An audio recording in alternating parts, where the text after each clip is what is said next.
जीरे ने बीते साल किसानों, कारोबारियों और निर्यातकों को बेहतर मुनाफा दिया, लेकिन इस साल जीरे की बुआई और उत्पादन दोनों बढ़े, लेकिन भावों ने सभी को निराश किया। हालांकि जीरे का निर्यात और घरेलू मांग संतोषजनक है, लेकिन यह आमतौर पर होता है कि ऊपरी भाव देखने के बाद निचले भाव पसंद नहीं आते। अब सीजनल ग्राहकी का समय नजदीक आ रहा है, तो दिवाली बाद बुआई का भी समय होगा। जीरे के अगले संभावित मूवमेंट पर बात करने के लिए हमारे साथ है ऊंजा से सजन अग्रवाल। सजन जी, आपका मोलतोल इंडिया में स्वागत है। मैं हूं कमल शर्मा। नमस्कार कमल जी। जी नमस्कार नमस्ते कमल जी। सजन जी। सजन जी, यह सीजन जीरे के कारोबार के लिए अब तक कैसा रहा आज, और किस तरह के मूवमेंट देखने को मिले? देखिए, जीरे की ये सीजन तो ठीक थी। सीजन में भाव जो अपने ने सोचा था वैसे लोएस्ट भाव भी बने, और वहां से अपने ने एक अपसाइडेड भी देखा डिमांड निकलते हुए। तो जीरे की सीजन बहुत अच्छी थी, नो डाउट। मगर इसमें एक जो अपने जैसे 4200 का जो ऊंझा में जो दड़ा चलता था, उसको अपने 4700 4800 में थे। उसके बाद जो तेजी आई 6000 के आसपास जो माल बिका, वो जी जी। अपने थोड़ी सी जीरे के क्रॉप के विरुद्ध तेजी बोल सकते हैं उसको, क्योंकि क्रॉप बहुत अच्छी थी। जी। और आमतौर पर सज्जन जी ये कहा जाता है कि होली पर जीरा लो और जन्माष्टमी पर बेचो। जन्माष्टमी चली गई, क्या अब जीरा जो है बिकवाली के दबाव से ऊपर उठेगा या अभी भी दबाव बना रहेगा? देखिए, सबसे पहले तो ये बोलूंगा, ये एक मिथक है कि राम जन्म पे लो, जन्माष्टमी पे बेचो। क्योंकि पिछले 2021 21 22 में आपने देखा कि सेम टू सेम यही पोजीशन हुई थी। कृष्ण जन्म के बाद जीरा बढ़ा था। तो ये सब मिथक है, इन बातों में कुछ मतलब नहीं है। मगर इक्वाली का जो दबाव है, एक बार बढ़ेगा। मगर साथ में डोमेस्टिक डिमांड भी खुलेगी, एक्सपोर्ट डिमांड भी खुलेगी। ये बात एकदम निश्चित है। अभी जो जीरा जो अपने पास आ रहा है, डिमांड नहीं थी। कुछ श्रावण का महीना चल रहा था, इसके लिए डिमांड रुकी हुई थी। अब जैसे जैसे श्रावण खत्म हुआ, डिमांड निकलती जा रही है। जी। और इस साल सज्जन जी, चाइना को लेके बहुत हल्ला था कि चाइना में बड़ी क्रॉप है, चाइना में पैदावार तो बड़ी है, लेकिन चीन का जीरा भारत आया नहीं।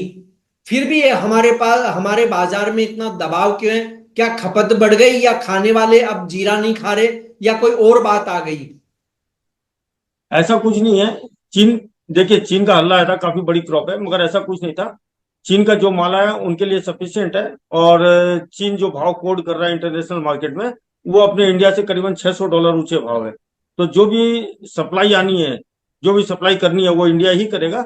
चीन का माल उनके घरेलू घरेलू पूर्ति के लिए पर्याप्त है। तो मेरे ख्याल से इसका कोई इफेक्ट अपने इंडियन इंडियन मार्केट पर नहीं पड़ेगा चीन के लिए। जैसे पिछले साल हमने देखा कि चीन का काफी माल इंपोर्ट हुआ, वो इस साल नहीं होगा, बल्कि एक्सपोर्ट होगा इंडिया से चाइना के लिए।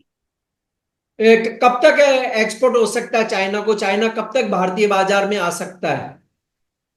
जैसे मैं सोच रहा हूँ कि चाइना मेरे ख्याल से सितंबर लास्ट से अक्टूबर में आना चाहिए। क्योंकि अभी से चाइना की कुछ बाइंग चालू है, कुछ कंटेनरों के काम भी हुए चाइना के। तो चाइना ने लेना चालू किया, और अक्टूबर के आसपास मेरे ख्याल से एक बार प्रेशर से आ सकता है चाइना।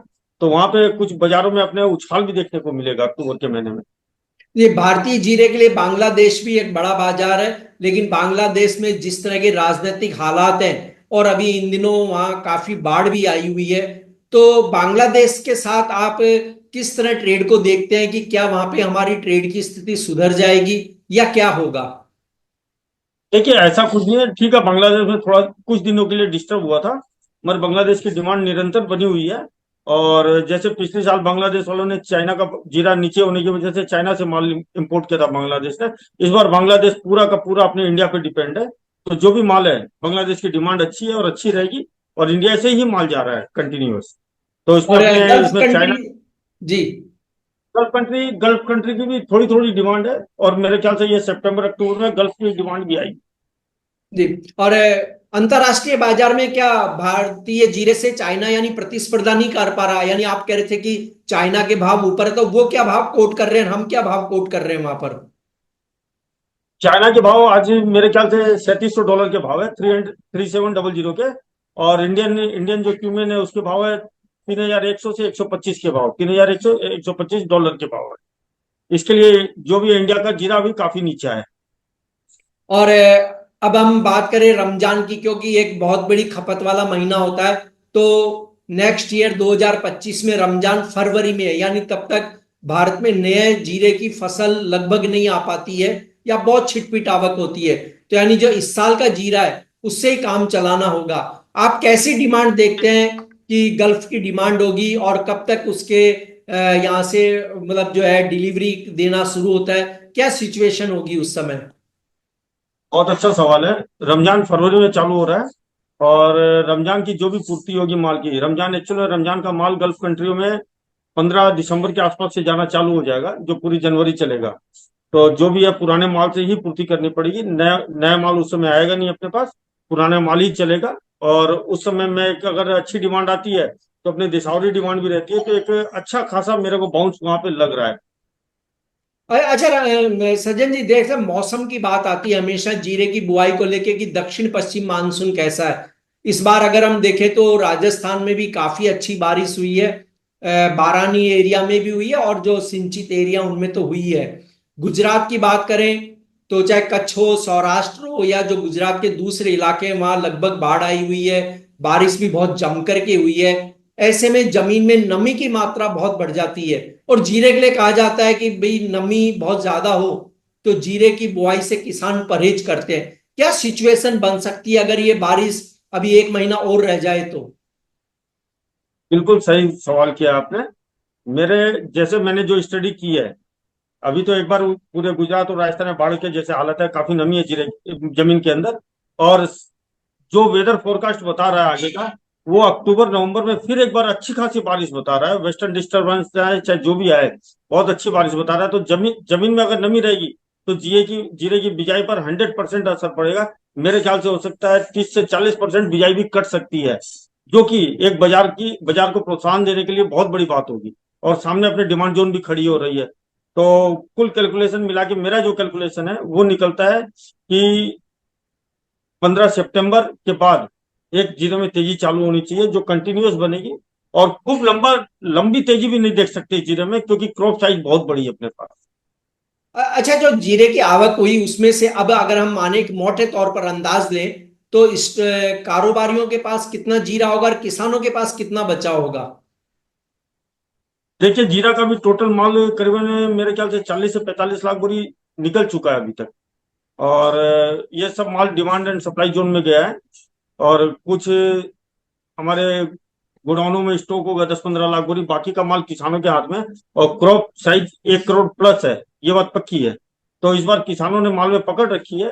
तो मेरे ख्याल से जैसे जैसे भाव बढ़ेंगे, किसानों की अराइवल भी बढ़ेगी, मगर साथ में डिमांड भी आएगी। तो मेरे ख्याल से ये जीरे के भाव इसमें अब घटने की जगह मेरे को नहीं लगती है।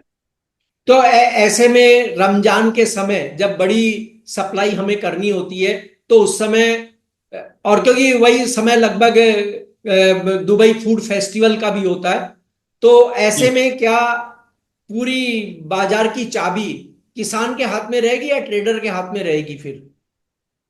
ये बात तो सही है। बाजी तो किसानों के हाथ में है इस बार। किसान अपने मन मुताबिक भाव के हिसाब से माल छोड़ेंगे, उनके पसंद के भाव आएंगे तो ही माल देंगे। मगर अब ये अपने को देखना है कि किसान को क्या भाव पसंद है। किसान परेशान होकर रखा है ये नीचे भाव होने की वजह से। तो किसान मेरे ख्याल से 300 अप होते ही किसान भी माल छोड़ देगा। 300 रुपये प्राइस अप होंगे, 300 के आसपास आएंगे प्राइस, तो किसान अपना माल छोड़ना चालू करेंगे, क्योंकि माल बहुत है। जी।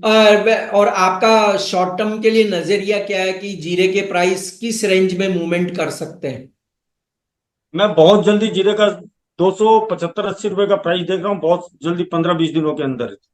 तो ये 275-80 आएगा। और वहां से अगर एक डिमांड जोन, ये जैसे मैंने आपको पहले बताया, चाइना की अगर डिमांड निकल जाती है तो ये जीरा 300 भी क्रॉस कर सकता है बहुत जल्दी। जी। और इस कार्यक्रम पर आप मुझे लिख सकते हैं, एक्स पर मेरा हैंडल है @कमल शर्मा। मोलतोल इंडिया में फिलहाल इतना ही। शुक्रिया सज्जन जी आपका।